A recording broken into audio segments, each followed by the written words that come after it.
What is up, you guys? Your girl DREAGOLDEN back with another video. In this video I'm going to be talking about my time experiencing domestic violence.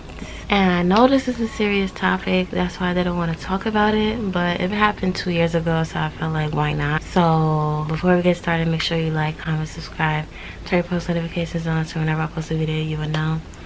And I recorded this video yesterday, bro, and guess what? My dumbass want to leave my SIM card or SD card. Hold on, I got too much lip gloss on. Yeah, I left my SD card and my laptop overnight like usual, and now it's saying that my files is not there. So then I restarted my laptop, then put the SD card back in my camera, and all I see is the second part of the video. I made 2 parts of the video because after 23 minutes the camera ends off the video. It was 2 videos in one basically. It only saved the second part, so I have to do the whole video over. So yeah, first I'm gonna start off with when me and the person met. Should I give them a name? Because I don't want to give y'all his real name. I'm gonna just say Michael. I'm gonna just say Michael or Mike. Okay, Mike. I met Mike in person, not in person, because we had a conversation in person, but it didn't really count. So we really met through Facebook in a way, because in the lunchroom he said hi to me. How you doing? I was like, oh, hi. Everything's cool, whatever. So that doesn't really count because it was just a 3-second conversation. So boom. April 23rd is when we had our first conversation, and we used that day for like our first day being like official or whatever. So every 23rd of the month, every month that comes after that, we'd be like, oh, happy anniversary or whatever. So yeah, April 23rd is when we made it like official. That's when our first official conversation occurred. I hit him up first. Yes, I shot my shot. All right. So yeah, I first hit him up on Facebook Messenger saying, how tall are you? Because I really care about height, bro. I'm 5'8". No, I was 5'7" at the time. I'm 5'8" now. 5'8 and a half. He was 5'10". So once he said 5'10", I was like, okay, this conversation, we getting somewhere, all right? We getting somewhere. You 5'10", I'm 5'7", so that's good. Perfect. So then fast forward, we had a conversation. Yeah. I don't remember the whole conversation, but we was basically doing like kind of like 21 questions, like, oh, where are you from, and what's your nationality, and all of that. So fast forward to I think like a week or 2 weeks, because that was the ending of April. So I think May 7th, that's when or May 8th when we had our first kiss. And it was in school. I was so hyped, like I was so in love with this boy, like oh my gosh. Like once we had our first kiss, our first conversation, because like I normally don't click with just anybody, so if we click off rip, I just automatically just fall into, like in this case I fell into his little trap or whatever. This was all 2016 when we first met, 2016. And then he took my virginity in June. It was June 6th, 2016. I remember the date because, like, come on now. Who doesn't remember the time that they lost their virginity? So don't be trying to come for me saying, oh, you remember the date? Ew. Like, come on now. It's like a highlight of our life or whatever. For girls. I don't know about for guys. Guys don't really care. I don't know. But yeah, he's the one that took my virginity, and people were saying that's probably why I was so attached to him. But truth be told, I was attached the first time we met up with each other. And when we first met up with each other, we didn't do it, but I gave him, you know, some loving or whatever, but it didn't lead into that because I felt like it was too soon, and it was like, I don't know, it was just too soon. So I waited until June, even though June was still soon, but it was like at least like a month and a half after meeting him. So I was like, okay, cool. And of course it was with protection, always protection. Hey y'all, I'm back. Sorry, I had to go charge my battery. But yeah, I want to add this little paragraph that Queen posted 23 hours ago. I just seen it just now. And she said, I've had people ask me how to deal with a breakup or heartbreak. I never answered. I would say first, cry. Don't try to hold it in. Get it all out. Facts. Allow yourself a good week to dwell on it and complain. You want to vent so you don't hold it in. Accept it. Accept that the person may not be for you, or they may be, but it wasn't the right timing. Or again, they might not be for you at all. It's okay. Now, start spending time with trusted friends or alone. Have someone to talk to, go to lunch with, have sleepovers, laugh, take selfies galore. Cute ones. Tell yourself you are beautiful. I always tell myself this. Get dressed up. Do things you've never done before. Paint. Go canoeing. Go watch the sunset. Enjoy the beauty of nature, all the colors, and find the beauty in it, in life itself. I'll remember who you were before you met them. If you've done wrong in this relationship as well, I take responsibility too. Take notes of what you've done and remind yourself not to do it the next time around. One more thing I forgot to say. Be thankful for the good times you've had with that person. Be thankful for the bad times as well, because they taught you patience and strength. Realize sometimes people and things are just for seasons in your life, and remember, if it's meant to be, it will be, even if it comes back 5 years later. Oh my gosh, when I tell you I felt that paragraph, oh my gosh, I'm like, this is facts. Cause like when I go through a breakup, I could just do that in a whole nother video, okay? But this video I ended off with saying that the same boy Mike took my virginity, right? And then boom, fast forward to the ending. No, I forgot. June 6th, yeah, June 6th is when he took my virginity, right? But May 30th is when I broke up with him for the first time. I remember that because he was just acting very nonchalant. He always been like that. He's very nonchalant. I hate it. But in the beginning, he wasn't like that. But after a while, like as time went by and I started to get to know him, he started showing very nonchalant signs. So I'm like, all right, I'm gonna just break up with you because you ignoring me, you ignoring my calls now, you ignoring my texts. Like, you never used to do that before. So I was like, okay, break up with him.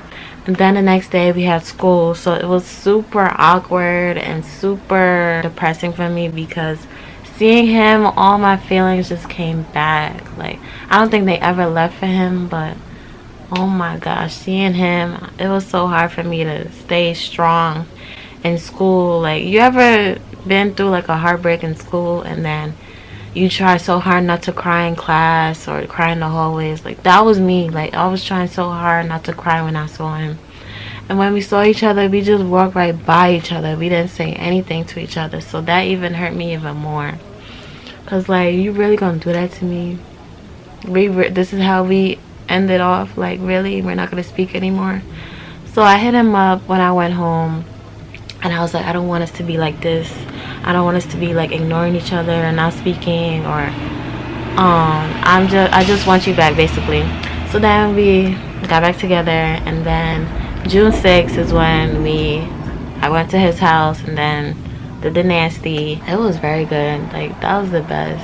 But anyways, okay, fast forward to the second time I broke up with him, and this was the final breakup. I broke up with him in August, I think August 24th. And I always waited after our anniversaries. And our anniversary was the 23rd of every month, right?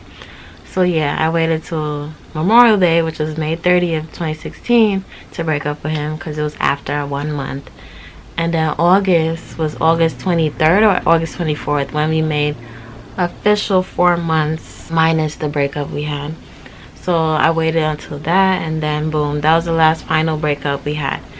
And then fast forward all the way to the day that he hit me. But now the first time he hit me was through play fighting. It was October 12th, 2016. That's when we was play fighting, and then he hit me real hard. He punched me in my face. And I didn't take it serious because we was play fighting. I was like, I shouldn't take this serious because we was play fighting. So let me go straight to the day that he hit me for real, for real. That was during spring break. I don't remember the day. It was outside in the park, and like I said in the last video, the park is where we had it at. Like, he was the only person that I'd done it in the park with. And boy, I honestly didn't want to do it in the park at all. But I loved him, so I was like, anything for him, basically. Anything to make him happy, I'ma do it. So fast forward to that day, we was in that area that we usually be doing it at. Prior to that, we were having like a pregnancy scare. We used to have pregnancy scares. Even though we used con-cons, I was like still iffy a little because my period would come like a day late, 2 days late, or 3 days late. So I'm thinking, okay, like, what is going on? Maybe I'm pregnant or whatever. He didn't really care about me, if I was pregnant or not. He didn't really care. But if I was pregnant, he would be upset. He punched me in my stomach. I don't know why he did that. I guess it's because he was thinking that I was pregnant. But I got my period, and then when my period finished, then we linked up and whatever. Because we never linked when I'm on my period. So I had my period prior to when he punched me. Once he punched me, he was like, oh, no more babies. Decked me right in my stomach. I'll never forget this, bro. I was standing right in front of him, and we were both standing face to face. And I think he was pulling up his pants or whatever. I don't know if this was like prior to us doing it or after us doing it. But he was doing something with his hand. I think he was putting his headphones and phone in his pocket or whatever. And then he just automatically decked me in my stomach off guard. I don't know what I was doing. I think I was just watching him doing what he's doing, but I didn't expect him to punch me. And then once he decked me right in my stomach real quick, he was like, no more babies. He did a little chuckle after. I was like, this is my exact face. I'm like, ow, that hurt. Like, that hurt so freaking bad, bro. He punched me so hard in my stomach, bro. And my stomach isn't this big. Like it's big now, but it wasn't as big as it was back then. So like I felt it even more. Cause like he's stronger than me. Like men are like 100 times stronger than women. So like I felt that through my soul, bro. And then you want to say no more babies? Like, are you serious? I had my period already, so why are you saying, oh, no more babies? Like, why would you even try to stop me from having no babies? I had a feeling that we weren't gonna, like, this wasn't gonna be like permanent. I wasn't gonna be dealing with this for life, like. But in the moment, I felt like, okay, maybe he would change. I always defended him, and when this stuff happened, I didn't tell anybody until after, like a while, a couple of weeks or a couple of days after. I feel like people are just so very judgmental nowadays. So I mean, not nowadays, but like in general, like people are always gonna be judgmental. So I was like, let me just keep it to myself, just keep it between me and him. And I don't remember who's the first person I told, but I had like best friends at the time, like boy best friend and girl best friend at the time. So I don't know who I told first, but I waited a while to tell people because I know people was just gonna be like, just leave him and just be like, you're stupid, you're dumb for staying with him and all of that. And what did you do? I didn't do anything besides just had a shocked look on my face. I wasn't gonna hit him back. I felt like, I don't know why I didn't hit him back, because like, I guess because he's a boy. I felt like if you hit a boy back, he's gonna hit you 10 times harder, because that hit was super strong, bro. So I didn't feel like hitting him back was the right thing to do, or even involving any cops or anything. I didn't want him to get in trouble. I felt like if I get him in trouble, I'm losing him for good, like forever. And I wanted us to be together forever. I wanted to have kids with him. I just thought that he would change. Maybe he's just like this now because he's young and dumb. He was just very toxic. Like after that was the last time he ever hit me physically. But after that, he just turned into an even worse person. Like he was just not physical anymore. It started to be more mental abuse and emotional abuse. What I mean by that is that he will always be treating his friends better than me. Like say he would be all giggly and laughing or whatever, and then when I come around, he act like he don't see me. He act like I don't exist. Like he's looking at his phone. He acting like someone texting him and everything. Even in the hallways, he walking right straight past me, bro. And then when he see his friends, he's like, oh hey, like what's up, giving them dap and everything. But when you see me, you looking down, you acting like you lost something. Like, bro, I was a very good person to him.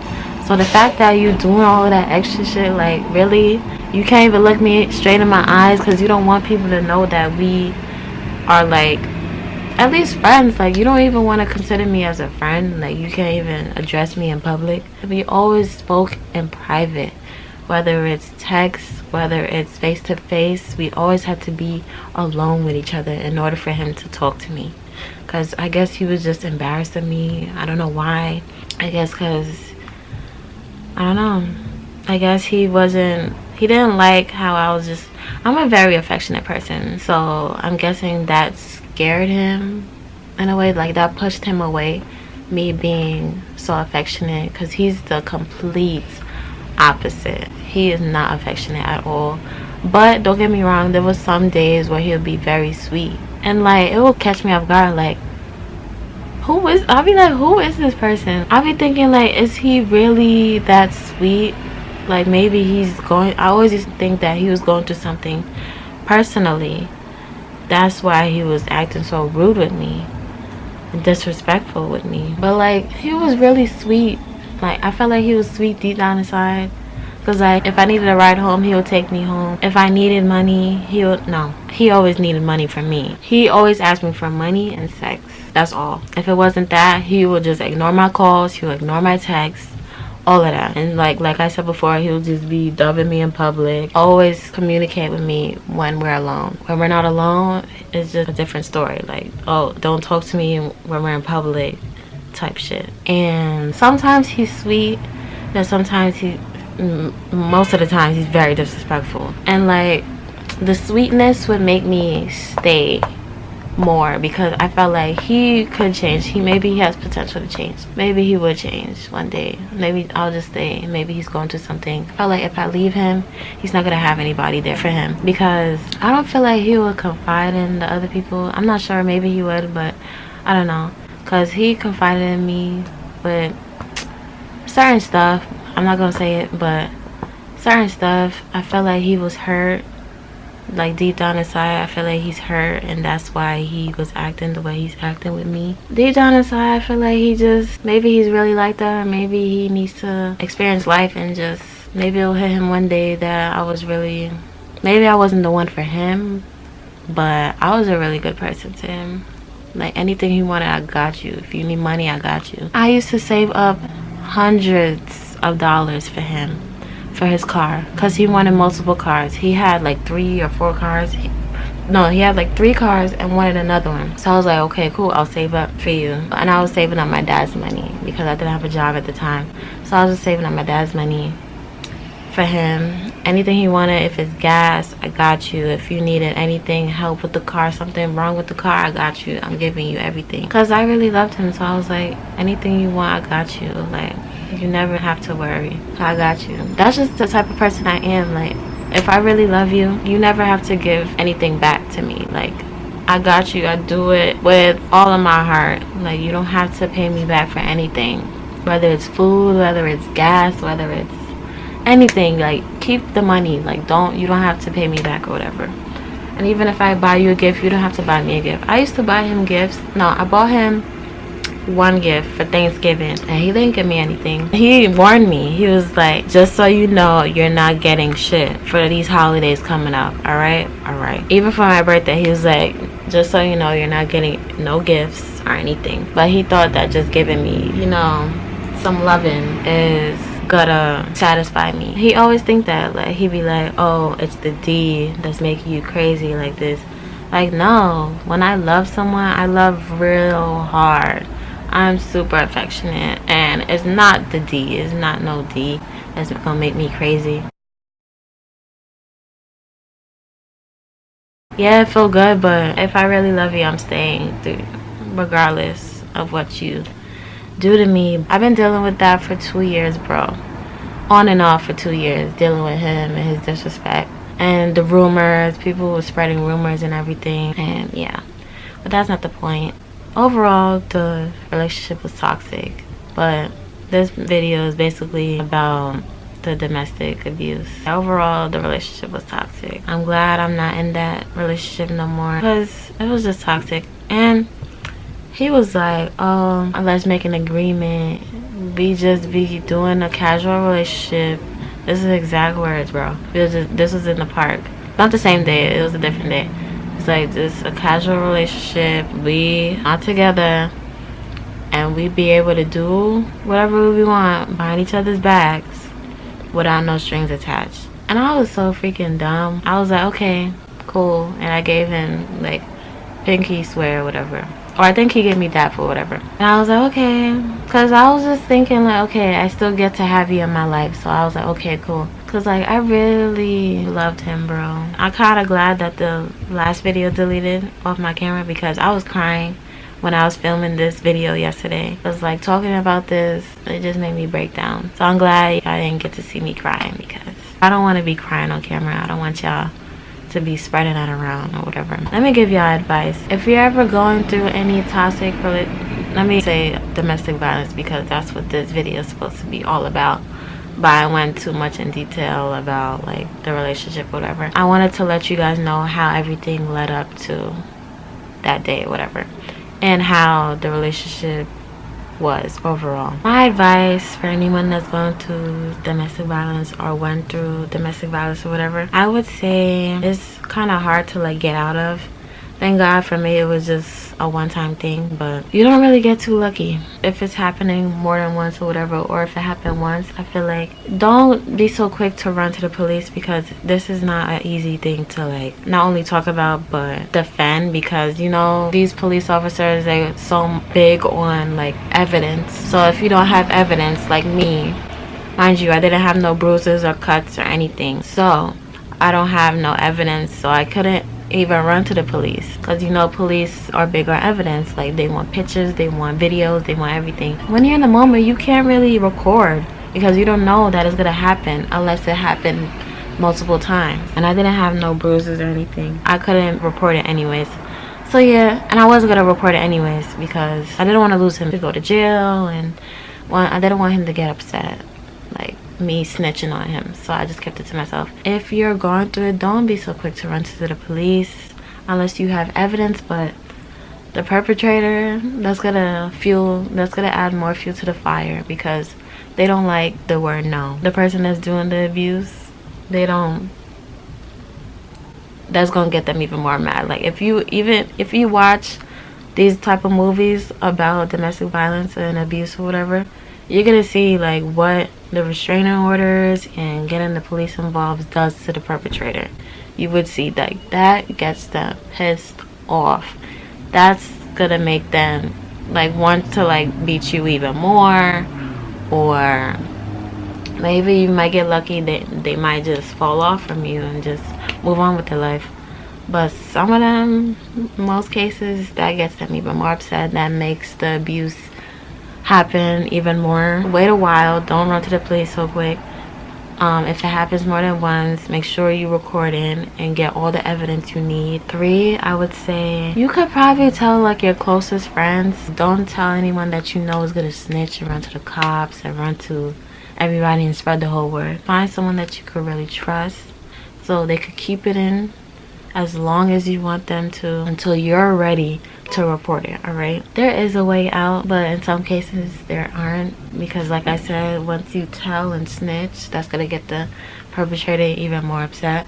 So just, I feel like you're kind of in the way gonna have to just deal with it for a while. If you have enough evidence, then I feel like you could report it. But like sometimes it's really scary to report, because like I said, it makes the perpetrator upset. If he does it once, if he hits you once, he's gonna do it again. But in my case, he punched me once in my stomach. It wasn't another time. After I brought it up to him, like after a while, like after like a couple days or whatever, he was like, you're still on that? Like it wasn't even that serious. I was just playing. I'm like, really? You can't be playing with that. Domestic violence isn't something to be joking about. At the time, I did take it as a joke. Like, not domestic violence, but him hitting me. I thought he was joking about it, but that shit really hurt. Don't defend them. Like, don't keep defending them, because someone that loves you or someone that cares about you is not going to be putting their hands on you. Whether it's your family members, whether it's your girlfriend, your boyfriend, your sister, your brother, whoever. If someone that really cares about you and loves you is not going to put their hands on you. I guess that's all the advice I could think of right now. There's probably more that I'll probably think of later, but I can't think of all of them right now. I hope you guys like this video. Give it a thumbs up. Leave a comment. Subscribe to your post notifications on so whenever I post a video, you know. Stay tuned for more videos. Bye.